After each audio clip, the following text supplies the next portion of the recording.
Hi, my name is Elizabeth McNulty, and for my first book critique, I chose to focus on the children's picture book, Owl Moon. This book was written by Jane Yolen and illustrated by John Shaner. It is a book that can probably be used for any grade level from preschool to third grade, but I will be using it for second grade specifically. I chose this book because it was one I remember reading when I was younger, and I really loved the illustrations and the peacefulness of the story. The book outlines the story of a little girl and her father in an adventure to find owls that they embark on one night. They trudge through the snow while different creatures watch them and the moon lights their way. The father makes an owl call and receives no response for the first few tries, until finally an echo is heard. I decided to do a reading language arts lesson as well as a geography lesson. For the language arts lesson, I will discuss with the students the concept of adjectives and how they are words used to describe things. After reading the book, I would have the students go through the book and pick out as many descriptive words as they can and write them down on a blank sheet of paper. Once they have found all the descriptive words that they can, I would instruct them to pick out 3 descriptive words from their list and use those same words to describe a personal outing that they have been on. They will write their story online on a website known as Storybird.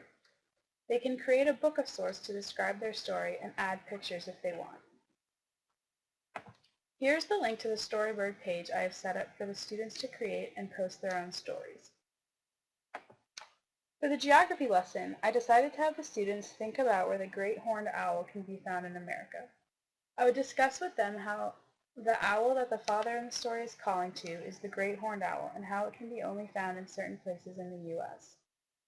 I would print out one blank map for each of my students, and together we would discuss the places that the great horned owl can be found, and the students would color in the places on the map where it can be found. The other 4 books that I read for this set are My Friend Rabbit, The Three Pigs, The Ugly Duckling, and Olivia. My Friend Rabbit by Eric Roman is a children's picture book about a mouse and rabbit who are best friends. Rabbit borrows Mouse's toy airplane, but alas he gets stuck in a tree. Rabbit comes up with several different solutions to the problem he has caused and fails miserably every time. Throughout the story, Mouse sticks by Rabbit's side and continues to be friends with him, exhibiting a true example of friendship.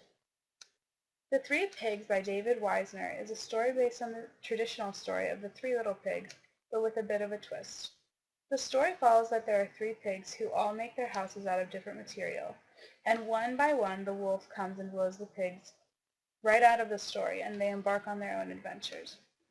It is a great story about creativity and imagination. The third book is The Ugly Duckling by Jerry Pinkney. The story tells the tale of a duckling that was teased by every other animal he encountered for being ugly. He meets many groups of animals during his journey to find a home and gets rejected several different times until finally he meets a flock of swans who accept him lovingly. He looks at his reflection and sees that he too has grown into a swan. He spreads his wings and flies off with the other swans, finally having found a group that accepts him. The final book in this set of book critiques is Olivia by Ian Falconer. This book follows the story of a little girl who is uniquely herself. The book details all the cool and lovable traits of this female pig who is confident in herself and in her interests. It is a great lesson to people in general to be completely themselves and love every minute of it, even if it is not what everyone else is like.